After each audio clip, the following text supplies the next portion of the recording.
Benvolguts al nacional.cat. Avui entrevistem i parlem amb el secretari general de Junts per Catalunya, Jordi Turull. Benvolgut i bon any. Molt bon any. Què n'espera el secretari general de Junts del 2024 polític? Doncs del 2024 polític jo n'espero que sigui l'any del retorn dels exiliats, del president Puigdemont, de la Marta Rovira, d'Antoni Comín, d'en Lluís Puig, que sigui l'any que s'apliqui l'amnistia i que, per tant, la repressió que ha patit tantíssima gent en el nostre país quedi, que s'acabi ja d'una vegada i sobretot que sigui l'any, diguem-ne, del retrobament i rellançament del que és el món independentista en el concepte més ampli de la paraula. Serà un any, sens dubte, marcat per l'amnistia. Presentaran esmenes a la llei? Bé, ara el que estan fent els advocats que ens han assessorat és mirar quins retocs és important que hi hagi a partir de tot el que s'ha escrit i s'ha dit sobre la llei d'amnistia, tant sobretot com aquells que la volen boicotejar, que la volen mirar que no tingui una aplicació immediata i, per tant, el que ara ja és allò, diguem-ne, de microcirurgia jurídica per mirar de si cal presentar esmenes o no per reforçar aquesta llei que quedi ben blindada perquè serveixi pels objectius pel qual s'ha tirat endavant. La llei ja es troba en plena tramitació parlamentària, aquest gener ja es preveu que passi la pantalla del Congrés i llavors iniciarà segurament un lent camí de tramitació al Senat. Més o menys, quan calculen que es podria aprovar l'amnistia? Bé, nosaltres calculem que a finals de març hauria d'estar ja publicada en el butlletí oficial de l'Estat. També veurem tot el filibusterisme parlamentari que hi haurà en el Senat, si s'allargarà més o s'allargarà menys, però és un camí sense retorn, el de l'aprovació de la llei de l'amnistia, i també ho ha de ser la seva aplicació efectiva per tota la gent que se n'ha de poder beneficiar. Entremig hi ha un obstacle que vostès han denunciat que ho podria torpedinar, com pot ser el decret llei 6/2023 i més en específic l'article 43 bis que vostès denuncien que podria posar en risc l'aplicació de l'amnistia. Com es van assabentar d'aquest punt? No, aquest era un decret que, de fet, ja estava preparat d'abans de les eleccions i que, per tant, el que han fet és seguir la seva tramitació. El que passa que les circumstàncies els hi han deixat clar en el PSOE que les circumstàncies d'abans de les eleccions, a efectes d'ells, han de tenir molt clar que no és la mateixa d'ara, no? I que, per tant, ara aquest decret llei el que no té és la nostra validació de cap de les maneres, no només per aquest article, sinó per moltes altres coses, no? I, per tant, tal com estan aquest decret i els altres dos, ara la nostra votació al Congrés dels Diputats és un no com una casa de pagès. Per tant, això probablement implicaria que hagués de tornar al Consell de Ministres, que s'hagués de fer els canvis oportuns. N'estan parlant d'aquests canvis amb el govern espanyol? Nosaltres els hi hem dit, escolta, les coses han de funcionar diferent de com han funcionat aquests darrers 4 anys. No n'hi ha prou en dir aprovarem això i ens ho heu de votar, això no funciona d'aquesta manera i, per tant, com que ha funcionat, ells ho han fet d'aquesta manera, d'informar-nos, de no recollir cap suggeriment nostres, en alguns que hem pogut fer suggeriments, en d'altres ha estat senzillament informada el Consell de Ministres aprovarà això, doncs, evidentment, ells ara ja ho saben hores d'ara, que el no de Junts per Catalunya és clar i és nítid i no hi ha marge de si ho volen seguir tirant allò que se'n diu el clau per la cabota, de dir no, és que ho hem d'aprovar sí o sí, doncs el nostre vot no el tindran per descomptat favorable. I per tant d'aquí ells han de decidir com gestionen aquesta situació, si és negociant i incorporant les nostres aportacions en els diferents decrets, si posposar o tornar a fer d'uns altres, això dependrà d'ells. De fet, el PNV també ha manifestat els seus dubtes sobre aquest decret. Per tant, la majoria parlamentària semblaria que no la tindria el PSOE, però justament com incorpora aquest punt, tem que el Partit Popular pugui avenir-se a votar aquest decret del PSOE? Això ja no depèn de nosaltres. Nosaltres el que hem d'estar pendents és de ser molt exigents amb l'acord que nosaltres vàrem signar amb el PSOE. L'acord del PSOE, nosaltres en cap lloc posa que hem de votar les coses perquè sí. És a dir, l'estabilitat de la legislatura va en funció dels avenços en la resolució del conflicte polític que hi ha entre Catalunya i l'Estat i també la finalització dels greuges que pateix Catalunya en quant a invasió de competències, en quant a espoli fiscal, etc. Aquests decrets, no només per aquest article de la llei d'amnistia, sinó per altres qüestions, hi ha temes que no respecten ni el finançament de la Generalitat ni temes competencials de la Generalitat i, per tant, és un cas evident que, segons l'acord que hem firmat, nosaltres això no ho podem pas votar a favor. A partir d'aquí, fins al dia del plenari, veurem quina és la reacció que té el Partit Socialista Obrer Espanyol. Abans parlàvem dels propòsits del 2024 polític, mencionava el retorn del president Puigdemont. Una vegada entri en vigor la llei d'amnistia, o més ben dit, es publiqui al butlletí oficial de l'Estat, el president Puigdemont ja pot tornar a Catalunya? Hauria de poder tornar a Catalunya. De fet, el president Puigdemont ja hauria de poder estar a Catalunya si no hi hagués aquesta interpretació tan retorçada de la llei. És a dir, ell es pot moure per tota Europa i no pot pas venir aquí, no? Per tant, ell ja hauria de poder estar aquí en una situació de normalitat, en una situació en què en comptes de justiciers hi hagués justícia amb majúscules, no? Per tant, aprovada la llei d'amnistia i entrada en vigor, ell hauria de poder tornar de seguida, però evidentment caldrà veure-hi, per això hi ha això que deia ara, aquesta microcirurgia jurídica, doncs per poder-ho reforçar al màxim de que sigui d'aplicació immediata. Aquestes esmenes s'estan treballant conjuntament amb el PSOE i amb Esquerra Republicana? Aquestes esmenes, el que es va quedar, que és el que nosaltres vàrem acordar, és que la discussió jurídica, evidentment, seria entre tots els assessors jurídics de les formacions polítiques que han donat el vistiplau a l'inici de la tramitació de la llei. Sense Vox, el PP hauria donat suport a l'amnistia? Això només ho saben ells, ho han de respondre ells. El que passa que jo crec que això és mirar més el dit que la lluna. Jo crec que tot el que està fent Vox i el Partit Popular i molts sectors de l'estat espanyol és que se'ls està desfent o tenen la percepció que amb l'acord que han signat amb Junts se'ls està desfent allò de l'atado i bien atado. I que, per tant, al fons d'aquesta virulència, d'aquesta crítica, d'aquest posicionament i activisme polític, per exemple, per part de molts estaments judicials també, que haurien de ser no només independents, sinó imparcials, de no intentar intimidar l'activitat legislativa, és perquè veuen que se'ls està desfent l'atado i bien atado, que molts estaven molt acostumats a viure així. Un altre de les carpetes és l'impuls d'una comissió d'investigació per les clavegueres de l'Estat. Aquí també s'han vist discrepàncies amb el Partit Socialista, en tant que el ministre Bolaños ha assenyalat que constitucionalment no seria permissible que els jutges compareguin en una comissió d'investigació parlamentària. Junts ara es troba treballant, entenc, en el pla de treball de la comissió i, per tant, de les compareixences. Vostès insisteixen que els jutges hagin de comparèixer en aquesta comissió? Nosaltres el que posem en valor en aquestes comissions d'investigació, tant la de les clavegueres de l'Estat, l'Operació Catalunya, com amb els atemptats del 17A, és un concepte molt arrelat en els països de tradició democràtica, que és el dret a saber la veritat. I per tant nosaltres demanarem que comparegui tothom a fi de què? A fi de saber la veritat. I per tant, tota aquella informació que nosaltres estem recollint i estem tinguent perquè tots els implicats puguin i hagin de compareixença per donar explicacions, per desmentir potser informacions, però perquè al final es pugui saber el dret a la veritat. El que jo sí que vull dir al senyor Bolaños és que en l'acord de la mesa el compromís que hi ha és que no es vetaran compareixences. Perquè la passada legislatura, quan es va posar en funcionament aquesta comissió d'investigació, tot eren creuaments de vetos i al final només es van aprovar 2 compareixences. En l'acord que hi ha de la mesa, el que es va quedar clar és que no es vetarien compareixences. I per tant, tots aquells que ells demanin, nosaltres hi votarem a favor, i tots aquells que nosaltres demanem hem de tenir el vot favorable. I qualsevol compareixença tindrà la seva motivació i explicació. Tenen ja alguns noms definits? Els donarem a conèixer quan tinguem tot el llistat, perquè serà moltíssima gent, perquè justament hi ha moltíssima gent perjudicada a Catalunya, moltíssima gent ha estat perjudicada per aquesta operació Catalunya, no només polítics, sinó persones que en la seva vida particular, la seva activitat econòmica, etc., han estat volgudament perjudicats senzillament perquè compartien el que era el procés independentista de Catalunya, on havien format part, o hi havien col·laborat, o hi havien ajudat, i també, evidentment, hi ha molta gent política. Això per una part. I per l'altra part, tota la gent, tots els noms, tot el que ha anat sortint, que d'alguna manera o altra, directe o indirectament, hi estaven implicats a l'hora de perseguir a determinats ciutadans, determinats polítics, senzillament pel fet de ser independentistes.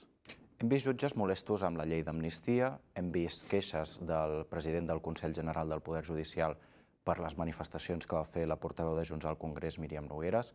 Hem vist recentment també una pinyata del president del govern espanyol. La crispació s'ha traslladat a l'Estat?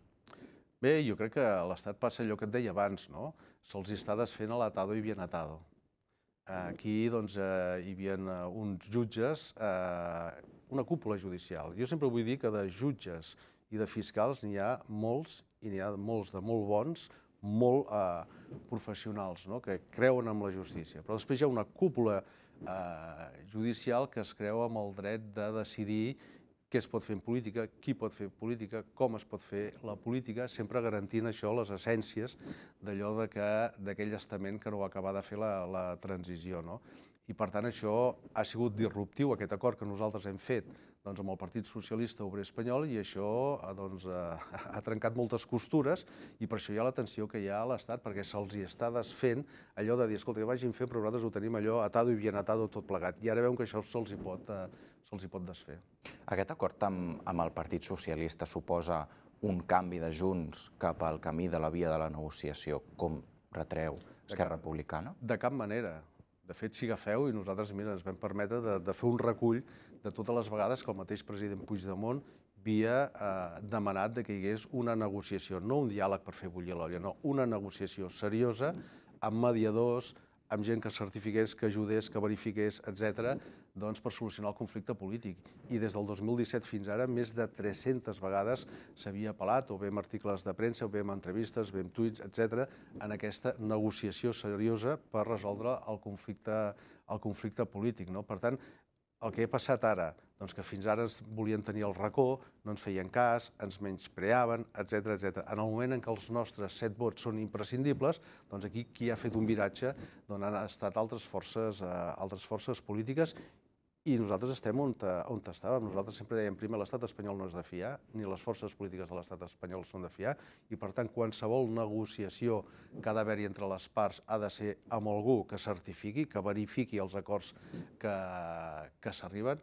Òbviament, per la repressió, aquestes reunions han de ser fora de l'estat espanyol, perquè qui ha de participar i perquè no estem en una situació de normalitat democràtica, un d'ells, per exemple, el president Puigdemont, no pot estar aquí per negociar perquè si no seria detingut, i el que s'ha d'abordar és el conflicte polític anant al fons de la qüestió. I nosaltres crec que amb aquest acord que hem fet amb el PSOE, amb els antecedents de dir d'on ve el conflicte polític, entrem en el fons de la qüestió. I és aquesta lluita permanent des del 1714 d'una nació que vol tornar-ho a ser de dret, que ja ho és de fet, però que vol ser de dret, amb tots els efectes que això pot comportar. Per tant, nosaltres creiem que aquest acord és disruptiu, que trenca amb un relat que s'havia fet durant dècades i dècades i dècades, i amb unes condicions que, si les sabem aprofitar des de l'independentisme, ens poden donar molts bons resultats, insisteixo, a més, internacionalitzant el conflicte. I tot això és la millor resposta a tots els il·lusos enterradors de dir que això del moviment independentista s'ha acabat. Jo crec que això li ha donat una força que l'hem de saber aprofitar tot el moviment independentista. En tot cas, i abans de la campanya en aquest mateix diari, Míriam Nogueras va dir que no era objectiu de Junts investir cap president del govern espanyol. Entén que pugui haver-hi una certa reticència per part d'una part de l'independentisme de l'acord? Puc entendre perfectament que hi hagi escepticisme, que hi hagi molts dubtes, etc. Puc entendre que hi pugui haver això, perquè, insisteixo, els primers que diem que l'estat espanyol no és de fiar i les forces polítiques d'àmbit espanyol no són de fiar, som nosaltres mateixos. Per això hem insistit molt en aquests mecanismes de verificació, de mediació, etc. Per què? Doncs perquè nosaltres som els primers que podem tenir aquest escepticisme, però també els dic això, és una oportunitat que nosaltres no podem perdre. El que és veritat, i això s'anirà notant, és que nosaltres no ens hem presentat per salvar Espanya de no sé què o de no sé qui. Nosaltres hem posat els nostres vots i posarem els nostres vots al servei dels ciutadans de Catalunya i en la resolució del conflicte polític entre Catalunya i l'estat espanyol. I això és el que nosaltres, aquesta oportunitat, la volem aprofitar sense renúncies. És a dir, no sortint renunciats de casa, de dir, bueno, anem a negociar i deixarem estar això i deixarem... No. Crec que l'acord aquest és molt honest, perquè nosaltres no renunciem a la legitimitat de l'1 d'octubre, no renunciem a la legitimitat de la DUI, però és evidentment que estem bloquejats i a partir d'aquí diem anem a intentar trobar una solució. La solució per on passa? Per on va començar? L'1 d'octubre per les urnes, i nosaltres sempre hem dit, i ho ha dit tothom, només un referèndum acordat i pactat amb l'Estat i amb efectes vinculants pot substituir la legitimitat de l'1 d'octubre, i això ho diem en aquest acord. No és un acord a canvi del deixar-ho estar, de cap de les maneres, no hi haguéssim pas nosaltres entrar. És veritat que el PSOE tampoc renuncia al seu posicionament, però només amb l'anàlisi de on neix el conflicte, per què hi ha aquest conflicte i quines han de ser les bases per solucionar el conflicte, creiem que és una oportunitat que l'hem de saber aprofitar. Mencionava el mecanisme de verificació internacional, taula amb Esquerra Republicana, taula de diàleg entre governs. Pot resultar confús que hi hagi tantes taules de negociació amb l'independentisme quan, en principi, hi ha objectius compartits com l'autodeterminació? Pot resultar confús. Nosaltres hem volgut ser molt honestos amb el que nosaltres hem acordat. Nosaltres, en aquesta taula, no hi anem a defensar, en aquesta taula i en el mecanisme de mediació, no hi anem a defensar el programa electoral de Junts. Nosaltres som conscients que no representem el conjunt, diguem-ne, de la ciutadania de Catalunya. Tampoc representem el conjunt de l'independentisme amb tots els matisos que té, i nosaltres la fórmula que hem trobat crec que és la millor, la més democràtica, la més honesta, que és que nosaltres ens basarem en les resolucions del Parlament de Catalunya. I això el PSOE ho ha acceptat. És a dir, l'únic que representa el poble de Catalunya és el Parlament de Catalunya. Això no havia passat mai. Per tant, no anem a defensar el programa electoral dels uns o dels altres. Hem arribat a l'acord de dir el que anem a defensar, sobre el que hem de parlar, és sobre tot allò que resol el Parlament de Catalunya. I és en el Parlament de Catalunya on les forces independentistes hem de trobar el màxim de consens amb moltes resolucions, sobretot començant per una que s'ha aprovat moltíssimes vegades i que nosaltres posarem a sobre la taula amb aquest mecanisme de mediació internacional, que és el dret de Catalunya a l'autodeterminació, el dret de Catalunya a exercir el dret a l'autodeterminació i, com això, tantes altres resolucions que ha fet el Parlament de Catalunya. En matèria d'autodeterminació, vostès comparteixen el que ha dit recentment el president Aragonès, que és que es celebri un referèndum que aculli l'opció de la independència, però ha obert la porta també a que es puguin incloure altres opcions. No sé això com ho veuen des de Junts. Des de Junts creiem que si arribem a l'acord per fer un referèndum d'autodeterminació, ha de ser un referèndum d'autodeterminació. No ha de ser una cosa complicada, una llista de compres, de que pots triar cap aquí, cap allà. No, ha de ser un referèndum d'autodeterminació.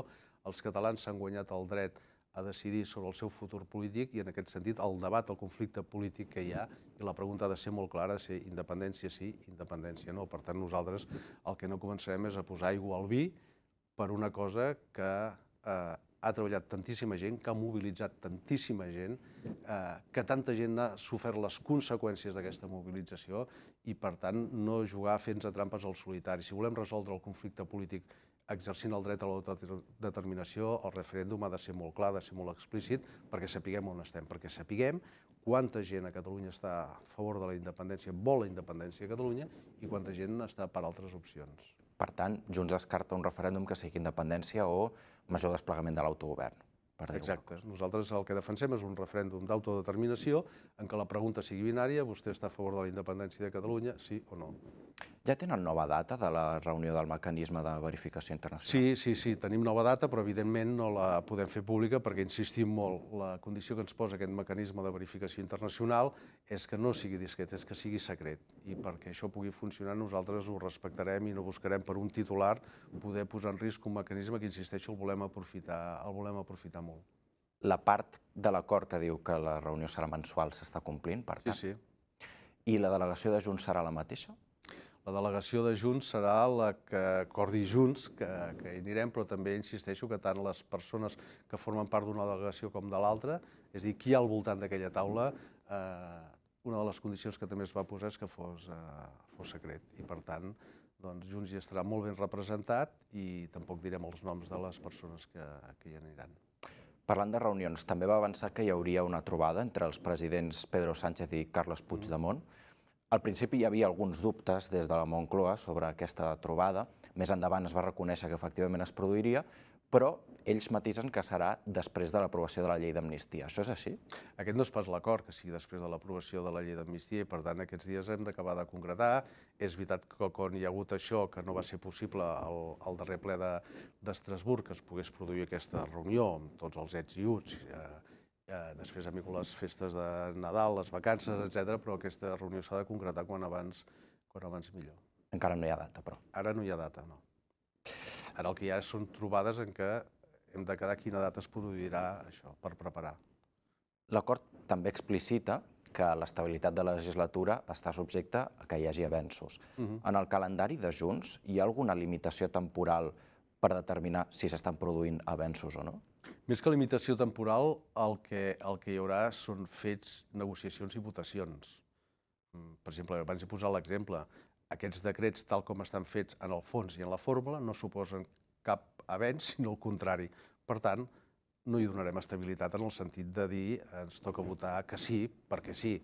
Per tant, després vindrà la negociació dels pressupostos de l'Estat i aquí ha d'haver-hi avenços i també avenços en relació al que es vagi parlant i acordant en el mecanisme aquest de mediació internacional que hi ha. Per tant, no ens posem un límit d'un temps de dir 3 mesos, sinó que a base dels fets que s'aniran produint, aquí s'anirà constatant si hi ha avenços o no hi ha avenços.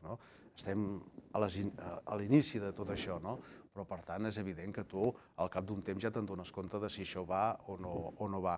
És allò que diuen, és amb els petits gestos que es demostra la grandesa de les coses. Doncs aquí també s'anirà veient si això va tinguent recorregut o no té recorregut. Nosaltres ara què ens hem de concentrar?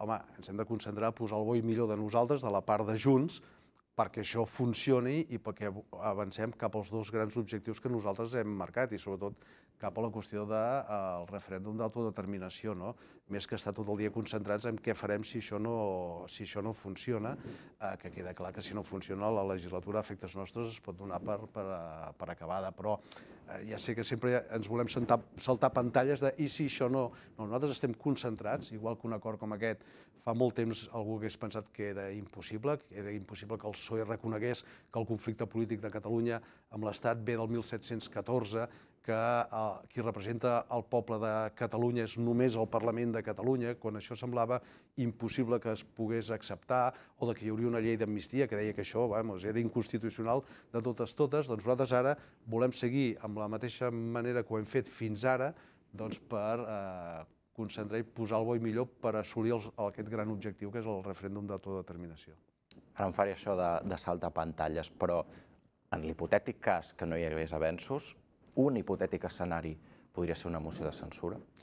Un hipotètic escenari estaria clar que el PSOE no pot comptar amb els nostres vots i que, per tant, aquí la legislatura es dona per acabada, però jo insisteixo que nosaltres ara ens hem de concentrar perquè si no, no funcionarà. Si tu et concentres més en el no funcionarà i què fas si no funciona, que no pas de dir, escolta, nosaltres aquí hem de saber aprofitar, no només, i ho estem fent amb diversos temes sectorials, no només amb la gent de Junts per Catalunya, sinó amb tota aquella gent de gran talent, de gran capacitat de treball i de convenciment que hi ha en tot l'entorn independentista perquè això vagi bé i perquè això funcioni. Perquè aquesta negociació l'hem de fer des del rigor, des del coratge i des de la determinació, també des del rigor, per carregar-nos d'arguments. És a dir, quan tu ets capaç de convèncer l'altre d'on neix el conflicte polític, doncs aquí és perquè hi ha hagut feina, perquè hi ha hagut explicacions, perquè hi ha hagut rigor, perquè no vas allò al traç gruixut, perquè sobre això no pots aprofundir ni solucionar els temes. De l'acord amb els socialistes per la mesa del Congrés, no es va desencallar la qüestió de l'oficialitat del català a la Unió Europea. Ho consideren un incompliment? L'Estat va fer... Més que no desencallar, no va anar amb la rapidesa i els terminis que nosaltres haguéssim desitjat.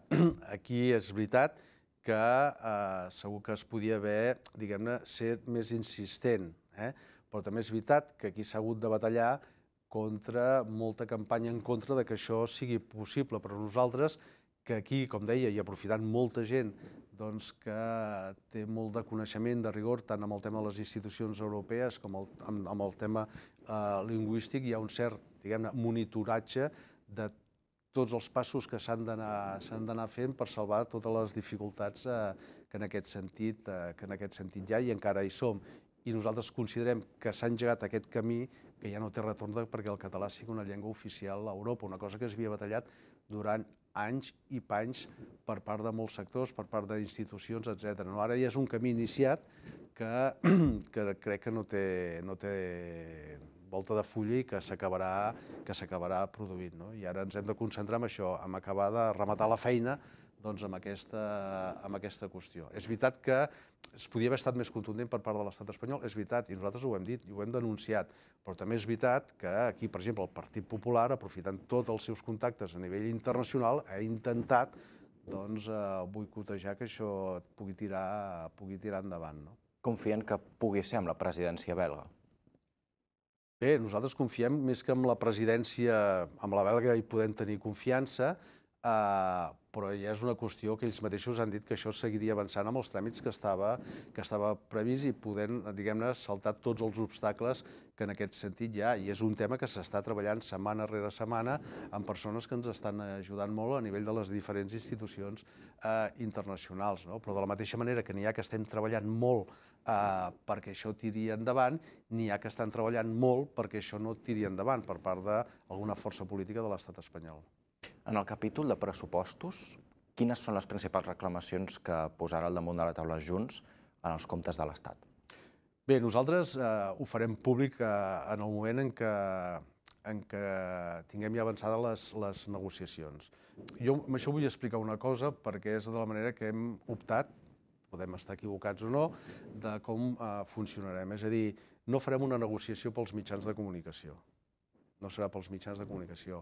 No serà a base d'amenaça contra amenaça proposem això, sinó que nosaltres tenim molt clar, hi ha en els pressupostos que s'han de veure coses que no s'han vist fins ara, coses d'aquelles que fins ara deien que això no podia ser de cap de les maneres, perquè la línia aquella que dèiem de que la legislatura tindrà estabilitat a partir dels avenços, doncs han d'haver-hi avenços a la carpeta nacional i en la carpeta social i econòmica i en la carpeta del que són les finances de la Generalitat, de coses substancials que nosaltres, evidentment, ja li hem dit al Partit Socialista Obrer Espanyol per on hauria d'anar aquestes diferents mesures que s'hauria de notar canvis importants respecte a coses que fins ara no s'han pogut fer. Però ja entenc que pot haver-hi allò de quines mesures concretes són. Nosaltres preferim, igual que ho vam fer amb la mesa del Congrés dels Diputats, quan hi ha l'acord, doncs anunciar que hi ha l'acord. I si no hi ha l'acord, anunciar el per què no hi ha l'acord. Però volem treballar, com deia abans, des de la discreció, des de la determinació, però generant un clima que afavoreixi aquests grans acords d'aquestes grans coses. Perquè si no, tot el més entres en un debat del sí, si no, i sembla que al final tot s'acaba espatllant. En tot cas, ho pot ser, per exemple, la reclamació de la recaptació íntegra dels impostos? Aquest és un objectiu. I sortir de la LOFCA és un objectiu. Per tant, nosaltres ens concentrarem en tot de mesures que avancin cap a fer possible això. I en la carpeta de pressupostos de Catalunya, el govern insisteix que això ha de sortir com abans millor. Amb Junts, ara per ara hi ha hagut una reunió. Ja han decidit també quines seran les principals demandes pel govern? Bé, nosaltres les demandes en el govern, nosaltres el primer que demanem és si es volen tirar endavant els pressupostos. Un govern que té 33 diputats de 135, el que no pot pretendre és demanar adhesió als pressupostos i que, per tant, ha d'haver-hi una negociació. Nosaltres els pressupostos anteriors vàrem demanar una sèrie de qüestions que per nosaltres eren molt importants per reactivar el país des de molts punts de vista i se'ns va dir que era impossible, per exemple, el tema de baixar la pressió fiscal. Aquesta vegada el govern, el primer anunci que fa és per dir que s'ha de rebaixar la pressió fiscal. Doncs bé, aquest cop de volant del govern ja és un pas. Nosaltres creiem que aquest pressupost ha d'abordar sobretot el que són grans emergències que té el país, com és el tema de l'educació, com és el tema de la sequera, com són temes, com deia abans, de deixar de cargolar els catalans en matèria de pressió fiscal, en matèria de seguretat i en matèria de salut. I, per tant, abordar un seguit de partides pressupostàries que siguin efectives, que no sigui allò de dir tenim més pressupost però no atacant l'arrel dels problemes, i a partir d'aquí nosaltres hem quedat amb el govern que els hi faríem arribar un document, ells ens van donar la informació just abans de començar les vacances de Nadal, el període aquest de Nadal, i nosaltres els hi farem arribar en breu quines són les nostres peticions per als pressupostos perquè poguessin tenir el nostre vot favorable. La proposta de rebaixar l'IRPF ho interpreten com un moviment per acostar-se a vostès? Bé, és allò que deies, un cop de volant. Nosaltres vàrem proposar la via de la deflactació. Per què? Doncs perquè la gent segueix cobrant aproximadament el mateix, els preus del que compres és molt més car, encara que tu t'apugin una mica el sou, tens menys capacitat adquisitiva i, en canvi, els trams de l'IRPF són els mateixos. I, per tant, nosaltres dèiem de trobar aquella fórmula per no empobrir més a la gent a base de la pressió fiscal, i que la Generalitat recapti molts més recursos a base d'empobrir la gent, no?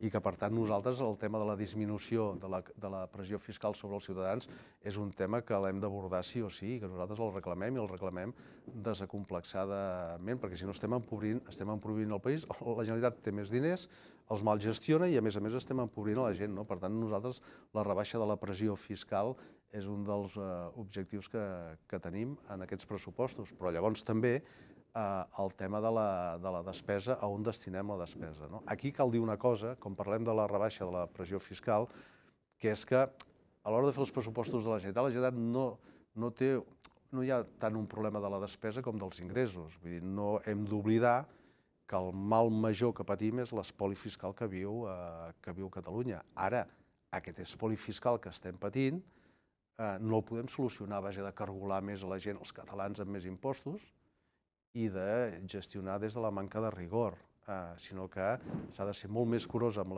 la despesa i no cargolar més els catalans amb la pressió fiscal. Creu que el president Aragonès esgotarà la legislatura? Això només ho sap ell. Ara jo podria especular, però això és una decisió que jo podria dir i ell potser em sent i diu aquest no sap de què parla, i és evident. Per què? Perquè és una decisió que és una competència exclusiva dels presidents de la Generalitat i això només ho sap ell. I Junts creu que ho ha de fer?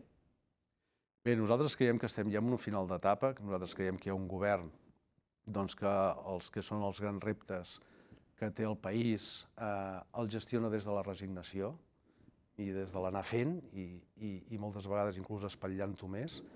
Aquest és un país que té capacitat, és un país que té talent, és un país que la força de la gent fa que no t'hagis de posar límits en qualsevol cosa i nosaltres creiem que el que cal fer és donar confiança a la gent des del govern, donar possibilitats, ser motor de tot el que la gent és capaç de generar i no pas ser, diguem-ne, un problema, una nosa o, diguem-ne, un fre de mà per 1000 prejudicis que tens cap a una cosa, per 1000 prejudicis que tens cap a l'altra o per incapacitat de gestió. Aquest país, per la seva gent, acompanyat d'un bon govern, és un país que no s'ha de posar límits amb res perquè és capaç de tot. I en canvi nosaltres ara veiem que hi ha un govern que tot són excuses de mal pagador, que tot es gestiona des de la resignació i que és un fre pel que és el potencial que podria tenir aquest país en tots els camps, en el camp econòmic, en el camp social, en el camp cultural. I per això nosaltres creiem que cal, quan abans millor, un canvi en aquesta concepció del que ha de ser el govern de Catalunya. Ara com ara, Junts no té definit un candidat o candidata a la presidència de la Generalitat. En tot cas, quan aquest meló s'obri, quina serà la principal aposta del partit?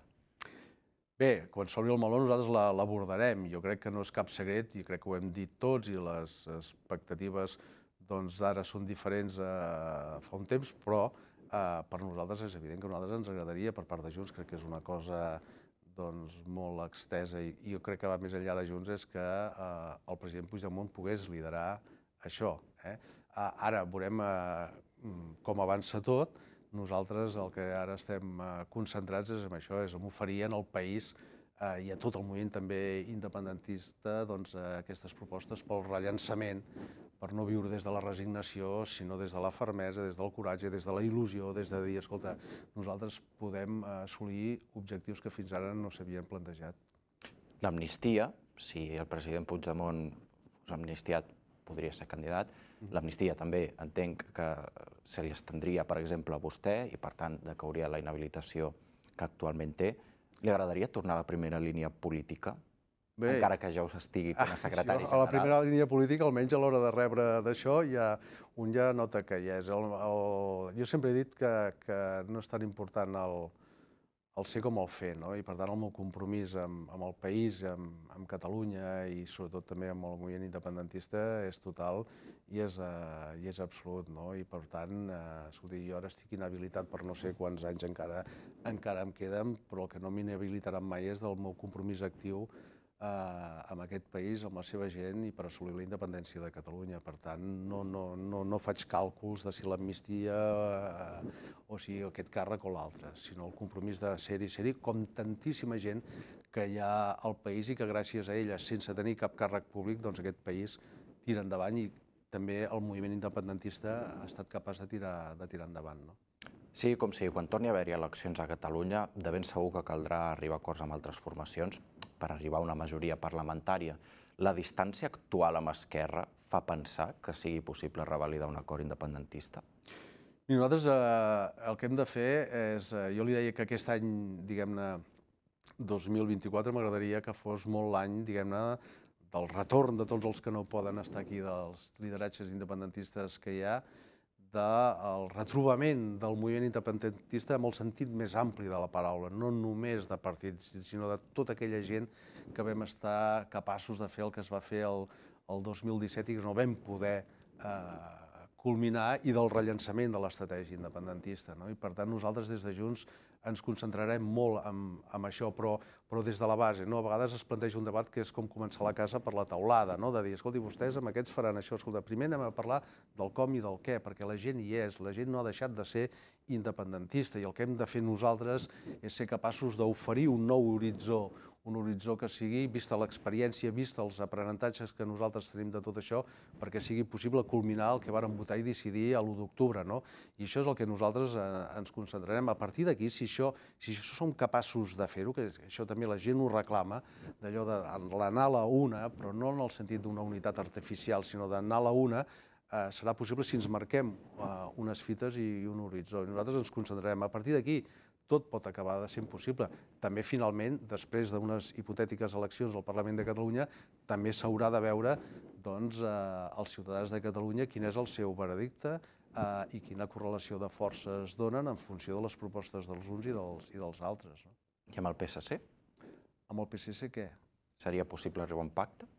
A la Generalitat? Per governar la Generalitat? No. L'any 2024... Almenys, mentre jo sigui secretari general de Junts, no. Salvador Illa no serà president amb els vots de Junts? No, en cap cas. L'any 2024 el que segur que hi ha són eleccions europees. Junts prepara aquests comicis amb Puigdemont de candidat?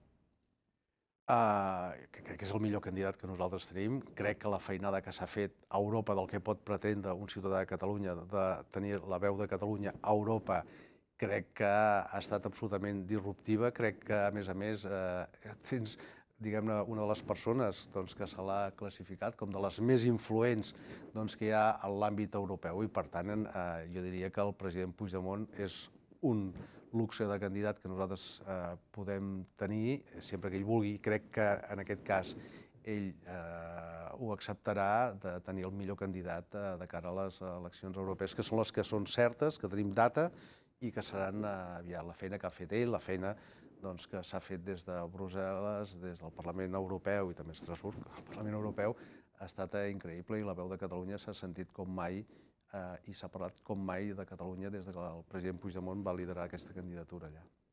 En el pla municipal, a Barcelona sembla clar que l'alcalde Collboni haurà de triar una aliança per l'estabilitat del govern municipal, valgui la redundància. Tries per Barcelona ha manifestat que hi ha negociacions. Més enllà d'això, des de Junts, com veuen que pugui haver-hi un acord amb el PSC? Miri, nosaltres és evident que amb la minoria que hi ha ara de l'alcalde Collboni, la ciutat no pot tirar endavant. Llavors, s'ha de veure si es vira cap a una línia que ha estat la que ha destrossat aquesta ciutat, en molts àmbits i en molts sentits, o si hi ha una aposta ferma per recuperar la capitalitat nacional, econòmica, social del país per part de Barcelona. Això ho estan parlant, però no es tracta de governar conjuntament per governar conjuntament, no té cap mena de sentit, sinó hi ha una aposta clara perquè Barcelona pugui tornar a rellançar-se i exerceixi de capital del país, de capital de Catalunya i de capital social i de capital econòmica. També li haig de dir que aquests dies, o ahir o avui, està sortint un mitjà com si això no està ni fet ni lligat. El mateix Xavier Trias ho ha desmentit i, per tant, és una cosa que se n'ha de seguir parlant, però el que està clar és que la ciutat de Barcelona no pot seguir com ha seguit fins ara. I ara, a més, amb un govern amb franca, no, amb absolutíssima minoria, que és incapaç de consensuar qualsevol cosa. Nosaltres, des d'aquí, respectem les converses que estigui tinguent en Xavier Trias i el seu equip amb els que ara estan al govern municipal, i ja li dic que estic segur que si s'arribés a un hipotètic acord seria per això, perquè Barcelona recuperés, diguem-ne, la capitalitat nacional i econòmica i social del país. Davant un eventual acord de govern, com veurien des de Junts, o més ben dit, seria acceptable per a Junts que aquest acord, per exemple, en aquest cas vostès serien el grup majoritari, no lideressin el consistori? És que nosaltres el que reivindiquem, evidentment, per Barcelona com a guanyadors és l'alcaldia de Barcelona, no? Ara, això va passar el que va passar, tots sabem com va anar i de quina manera va anar, ja es va advertir que això no funcionaria i és evident que ara el senyor Collboni veu que no pot tirar res endavant perquè no té cap mena de majoria que ho faci possible, no? Nosaltres també el que hem de fer és pensar molt en els ciutadans de Barcelona, en la seva ciutat. Aquesta és una ciutat, la de Barcelona, que podia haver estat capital de referència i havia estat capital de referència al món i que portem uns anys de decadència per la gestió municipal absoluta, no? I per tant, doncs, jo li deia abans, si hi ha alguna possibilitat de voler participar, de voler-se arremangar, ha de ser en el sentit això del rellançament, però també des del punt de vista de capitalitat del país i de capitalitat econòmica, no? Al llarg de les últimes setmanes, els alcaldes del Maresme han denunciat els casos de multireincidència en els seus territoris. Des d'Esquerra Republicana els han acusat d'alguna manera d'afavorir un discurs d'odi. No sé quina lectura fa Junts d'això. No, aquí sembla que quan... És a dir, els alcaldes del Maresme, des de la desesperació, van fer una crida de dir, home, tenim un grup de veïns, 11, que han reincidit unes 260 vegades. Quin alcalde de quin partit restaria contemplatiu davant d'un fenomen com aquest? Es va demanar més seguretat i no es va produir aquesta col·laboració. Generen conflicte en el poble i tal com entren al jutjat tornen a sortir. I per tant era una crida a la desesperació de dir, escolti, això s'ha d'abordar. Nosaltres el que no magrem és el cap sota l'ala per bonisme, perquè ens puguin acusar de no sé què, perquè la problemàtica de la gent s'ha d'acabar abordant. El que no farem és barrejar naps amb cols. I per tant jo entenc perfectament la crida que van fer els alcaldes del Maresme i he dit, a veure quin alcalde de quin partit polític, de tots els partits polítics, perquè d'alcaldes n'hi ha de tots els partits polítics, restaria impassiu davant d'un fenomen com aquest de la multireincidència que nosaltres hem d'abordar. Això com se soluciona? Home, se soluciona que després quan vas al jutjat que pertoca, és un jutjat que està col·lapsat, és un jutjat que no té els instruments, que no té, i els temes es van allargant i tal com entren van sortint, no? I per tant aquesta gent es deu pensar que té absoluta immunitat per actuar. Hem d'agafar el tema des de la base, que és complicat, sí, però que sigui complicat no vol dir que hagis de mirar cap a un altre costat, no? En les últimes setmanes també s'ha parlat del cas que hi ha hagut amb la vicepresidenta del partit, Aurora Madaula. La presidenta del Parlament, Anna R, ha de comptar amb algú de la seva confiança a la mesa? Primer de tot, aquest és un tema que és molt intern de Junts i és un tema molt sensible i, per tant, jo el que faig, i com a secretari general que ho haig de fer, és respectar els procediments interns i el màxim respecte per tots els afiliats vegin la cosa com la vegin. I, per tant, aquest és un tema així. Tradicionalment sí que és veritat que quan Junts ha tingut la presidència del Parlament, doncs a l'hora de tenir la secretaria de la mesa, que també ens correspon a Junts, doncs han estat persones que és lògic i normal que puguin treballar de manera absolutament amb confiança, coordinats, etcètera. I per tant la presidenta Anna R ha de tenir els mateixos drets que ha tingut la presidenta Borràs quan ha estat presidenta del Parlament. Però a partir d'aquí ja és una cosa de la presidenta del Parlament que és la que ha de treballar, que és la que ha parlat amb l'Aurora, que s'ho parlaran elles, i escolta, estic segur que ens posaran d'acord de quina és la manera de funcionar, perquè cadascú té les seves maneres de funcionar, però estic segur que no... Vull dir que no és a dir, no li veig el conflicte que molta literatura veig que pot haver-hi. I dues últimes qüestions ràpides.